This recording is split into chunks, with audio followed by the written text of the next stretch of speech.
ఆంధ్రప్రదేశ్లో free and fair elections జరగడానికి ముగ్గురు కీలకమైనటువంటి అధికారులను కేంద్ర ఎన్నికల కమిషన్ ఆంధ్రప్రదేశ్కి పంపిస్తుంది. ఇప్పటి వరకు వాలంటీర్ల రూపంలో వైఎస్ఆర్ కాంగ్రెస్ పార్టీ చేస్తున్నటువంటి ఆగడాలకు అడ్డుకట్ట వేసేందుకు ఆ ముగ్గురు చాలా సీరియస్ గా పనిచేయబోతూ ఉన్నారు. ముగ్గురు అధికారులని ఆంధ్రప్రదేశ్ కు కేటాయించారు, పరిశీలకులుగా వాళ్ళు రాబోతున్నారు. ఆ ముగ్గురు అధికారులు ఎవరు, వాళ్ళ ప్రొఫైల్ ఏంటి అనేది ఒకసారి చూద్దాం.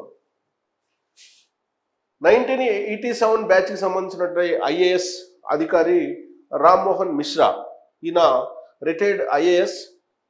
1987 సంబంధించినటువంటి బ్యాచ్. ఆయన Assam Meghalaya cadre officer. So అక్కడ అస్సాం మేఘాలయ క్యాడర్ ఆఫీసర్ అంటే మంచి అనుభవం ఉంటుంది. అక్కడ బోర్డర్లో పనిచేసినటువంటి బోర్డర్ విషయాలు కూడా తెలుస్తాయి. రామ్మోహన్ మిశ్రా ఆయన ఢిల్లీలో కీలకంగా కూడా ఉన్నారు.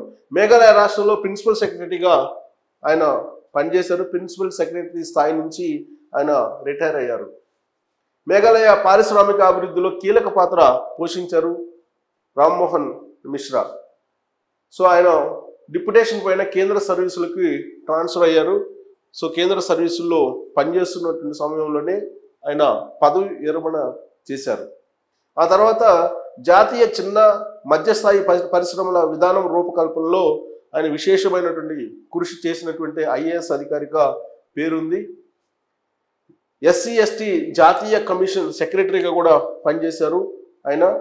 సో కాబట్టి SC/STకి సంబంధించిన సమస్యలు కూడా తెలిసాయి. మహిళా శిశు సంక్షేమ శాఖ కార్యదర్శిగా విధులు నిర్వహించారు ఆయన టెన్యూర్లో. రిటైర్మెంట్ తర్వాత మేఘాలయ రాష్ట్ర ఇన్వెస్ట్మెంట్ ప్రమోషన్ బోర్డు చైర్మన్గా ఆయన పదవిలో కొనసాగారు రిటైర్మెంట్ తర్వాత. సో ఆయన రిటైర్ అయిన తర్వాత కూడా ఆయన సేవలు చేస్తూ ఉన్నారు. సో ఆంధ్రప్రదేశ్ ఎన్నికల ప్రత్యేక పరిశీలకులుగా ఇప్పుడు ఆయన నియమించింది కేంద్ర ఎన్నికల సంఘం. సో ఆయన కేంద్ర ప్రభుత్వంలో చాలా కీలకంగా ఉన్నారు. ఎందుకంటే ఆయన రిటైర్ అయిన తర్వాత కూడా ఆయన్ని రిటైర్మెంట్ తర్వాత మేఘాలయ రాష్ట్ర ఇన్వెస్ట్మెంట్ ప్రమోషన్ బోర్డు చైర్మన్గా కొనసాగిస్తున్నారంటే కేంద్ర ప్రభుత్వంలో చాలా కీలకమైనటువంటి అధికారిగా మనం భావించాల్సి ఉంటుంది. సో ఆయన ఆంధ్రప్రదేశ్ పరిశీలకుడిగా రాబోతూ ఉన్నారు ఈ సీనియర్ ఐఏఎస్ అధికారి. ఇక దీపక్ మిశ్రా IPS రిటైర్డ్ అయిన 1984 బ్యాచ్ రిటైర్డ్ IPS అధికారి Deepak Mishra. Delhi cadre IPS officer. ఆయన ఢిల్లీలో అపారమైనటువంటి అనుభవం ఉన్నటువంటి IPS ఆఫీసర్. ఢిల్లీ సూపర్ కాప్గా పేరు తెచ్చుకున్నారు ఆయన. అందుకే ఆయన లా అండ్ ఆర్డర్ కంట్రోల్ చేయడంలో దిట్ట. అందుకే సూపర్ కాప్గా ఆయనకి పేరు తెచ్చుకున్నారు ఢిల్లీలో. ఇక 2013లో Delhi special police commissioner law and order పదవిని కూడా చేపట్టి ఆయన విజయవంతంగా లా అండ్ ఆర్డర్ కాపాడగలిగారు. ఢిల్లీ స్పెషల్ పోలీస్ కమిషనర్ గాని పేరుంది. డిప్యుటేషన్ మీద సెంట్రల్ సర్వీస్కి ట్రాన్స్ఫర్ అయ్యారు. ట్రాన్స్ఫర్ అయిన తర్వాత ఆయన CRPF అడిషనల్ డైరెక్టర్ జనరల్ బాధ్యతలు స్వీకరించారు. So CRPF additional director general బాధ్యతలు అంటే చాలా కీలకమైనవి. రిటైర్మెంట్ తర్వాత same CRPF special director general పోస్ట్లో ఉన్నారు. సో CRPF అడిషనల్ డైరెక్టర్ జనరల్గా బాధ్యతలు స్వీకరించి రిటైర్ అయ్యారు. రిటైర్ అయిన తర్వాత CRPF స్పెషల్ డైరెక్టర్ జనరల్ పోస్ట్లో ఉన్నారు ప్రస్తుతం. అంటే కేంద్ర ప్రభుత్వంలో చాలా కీలకమైనటువంటి ఆఫీసర్గా పేరుంది దీపక్ మిశ్రాకి. సో ఏపీ ప్రత్యేక పోలీస్ పరిశీలకుడిగా ఈయన్ని కేంద్ర ఎన్నికల సంఘం నియమించింది. వాస్తవంగా ఒక IASని జనరల్ అబ్జర్వర్గా నియమించింది. ఇప్పుడు IPS అధికారిని ఇప్పుడు ప్రత్యేక పోలీస్ పరిశీలకుడిగా. ఆంధ్రప్రదేశ్లో పోలీస్ వ్యవస్థ ఏ విధంగా పనిచేస్తుంది, పోలీసు వ్యవస్థ ఏ విధంగా నడుచుకుంటుంది, అక్కడ నీతి నిజాయితీగా పనిచేస్తుందా, చిత్తశుద్ధిగా పనిచేస్తుందా అనేది పరిశీలించడానికి ఒక ప్రత్యేకమైనటువంటి పరిశీలకులుగా IPS దీపక్ మిశ్రాని రిటైర్డ్ ఆయనే నియమించడం జరిగింది. ఇక 1983 బ్యాచ్ సంబంధించిన ఇండియన్ రెవెన్యూ సర్వీస్ IRS అధికారి నీనా నిగమ్ IRS అధికారి. ఈమె ఇప్పుడు మరొక పరిశీలకురాలిగా వచ్చారు. 2018లో ఇన్కమ్ ట్యాక్స్ శాఖ ప్రిన్సిపల్ చీఫ్ కమిషనర్గా ప్రమోషన్ పొందారు నీనా నిగమ్. పదవి విరమణ తర్వాత ఎన్నికల వ్యయ పరిశీలన బాధ్యతలు ఆమె తీసుకున్నారు. పదవి విరమణ తర్వాత ఎన్నికల వ్యయ పరిశీలన బాధ్యతలు పరిశీలిస్తున్నారు. 2021 అస్సాం అసెంబ్లీ ఎన్నికల వ్యయ పరిశీలన అధికారిగా నియామకం అయ్యారు. ఆ అనుభవం ఉంది ఆమెకి, అస్సాం ఎన్నికల అనుభవం. 2024 ఆంధ్రప్రదేశ్ అసెంబ్లీ ఎన్నికల ప్రత్యేక వ్యయ పరిశీలన అధికారిగా ఐఆర్ఎస్ అధికారి నీనా నిగమ్ అపాయింట్ అయ్యారు. ఎందుకు నీనా నిగమ్ ఐఆర్ఎస్ ఆఫీస్ని ఇక్కడ వేశారు అని అంటే, ఆంధ్రప్రదేశ్లో కొన్ని వందల కోట్ల రూపాయలు ఎన్నికల్లో ఖర్చు పెట్టబోతూ ఉన్నారు అనేది తొలి నుంచి వినిపిస్తుంది. ఆంధ్రప్రదేశ్లో ఉన్నటువంటి వైఎస్ఆర్ కాంగ్రెస్ పార్టీ ఏ విధంగా అవినీతి సొమ్ముని ఈ ఎన్నికల్లో ఖర్చు పెట్టబోతుంది అనేది కూడా కేంద్ర ఎన్నికల సంఘానికి తెలుగుదేశం పార్టీ కంప్లైంట్ చేసింది.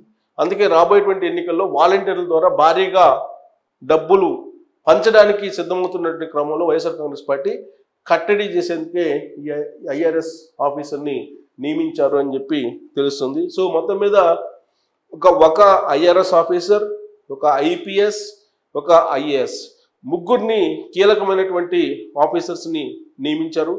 ఆంధ్రప్రదేశ్ని ప్రత్యేకంగా చూస్తుంది కేంద్ర ప్రభుత్వం, కేంద్ర ఎన్నికల సంఘం కూడా. ఆంధ్రప్రదేశ్లో ఉన్నటువంటి పరిస్థితులని పరిశీలించిన తర్వాత అక్కడికి రిటైర్డ్ అయినటువంటి ఐఏఎస్, ఐపీఎస్, ఐఆర్ఎస్ అధికారులని పంపిస్తుంది. ప్రత్యేకించి సిఆర్పిఎఫ్లో బాగా అనుభవం ఉన్నటువంటి ఐపీఎస్ అధికారి దీపక్ మిశ్రాని ఆంధ్రప్రదేశ్కు పంపిస్తూ ఉంది. ఆంధ్రప్రదేశ్ పోలీసులు కొంతమంది జేపీఎస్లుగా పనిచేస్తున్నారు, జగన్ ప్రైవేట్ సైన్యంగా పనిచేస్తూ ఉన్నారు అనేది ప్రధానమైనటువంటి ఆరోపణ. ఆ ఆరోపణను తీసుకున్న తర్వాత కేంద్ర ఎన్నికల సంఘం పరిశీలించిన తర్వాత దీపక్ మిశ్రాను ఇప్పుడు పోలీస్ వ్యవహారాల పరిశీలకుడిగా ఈ ఎన్నికల సందర్భంగా దీపక్ మిశ్రాను నియమించింది. వచ్చేవారు అంటే మరొక 2 రోజుల్లో ఆంధ్రప్రదేశ్లోకి ఈ ముగ్గురు అధికారులు రాబోతూ ఉన్నారు. ఇక నుంచి విచ్చలవిడిగా పంచడం, డబ్బులు అలాగే గిఫ్టులు పంచడం, ఇవన్నీ కూడా అరికట్టడానికి ఐఆర్ఎస్ ఆఫీసరు వస్తూ ఉన్నారు. మరోవైపు పోలీసులు ఎక్కడైనా సరే ఒక పక్షాన ఏకపక్షంగా కనుక వ్యవహరిస్తే వాళ్ళ మీద చర్యలు తీసుకోవడానికి కూడా ఇప్పుడు కీలకమైనటువంటి ఆఫీసర్ రాబోతున్నారు పరిశీలకులుగా అని చెప్పి మనం చెప్పవచ్చు. ఎందుకంటే నరేంద్ర మోడీ చిలకలూరుపేట సభలో ఏం జరిగింది అనేది కేంద్ర ఎన్నికల సంఘానికి చేరింది. రాష్ట్ర ఎన్నికల సంఘం ఆల్రెడీ ఒక నివేదికను పంపించింది.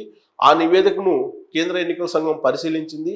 ఆ తర్వాత ఆంధ్రప్రదేశ్లో పోలీసు వ్యవస్థ ఏ విధంగా పనిచేస్తుంది ఏకపక్షంగా అనే దాని మీద ఒక నిర్ధారణకు వచ్చిన తర్వాతనే దీపక్ మిశ్రాని ఆంధ్రప్రదేశ్ పోలీస్ వ్యవహారాల పరిశీలకునిగా నియమించారని చెప్పి కూడా ఢిల్లీ వర్గాల నుంచి తెలుస్తుంది.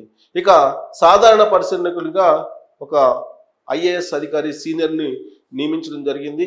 ఆయన రాబోయేటువంటి రోజుల్లో ఆంధ్రప్రదేశ్లో టోటల్గా అసలు ఏం జరుగుతుంది, ఏ ప్రాంతంలో సమస్యాత్మకమైనటువంటి ప్రాంతాలు ఉన్నాయి, ఏ ప్రాంతంలో ఏం జరుగుతుంది అనే దాని మీద మొత్తం ఐఏఎస్ని రివ్యూ చేసుకునేటువంటి అవకాశం ఉంది. జిల్లా కలెక్టర్లు కానీ లేదా జిల్లాకు సంబంధించినటువంటి స్పెషల్ ఆఫీసర్లు కానీ వాళ్ళందరినీ తీసుకొని రివ్యూ చేసి మొత్తం పరిశీలన చేసి ఫ్రీ అండ్ ఫెయిర్ మేనర్లో ఎన్నికలు జరగడానికి ముగ్గురు కీలకమైనటువంటి 3 సింహాలని పంపిస్తుంది కేంద్ర ఎన్నికల సంఘం.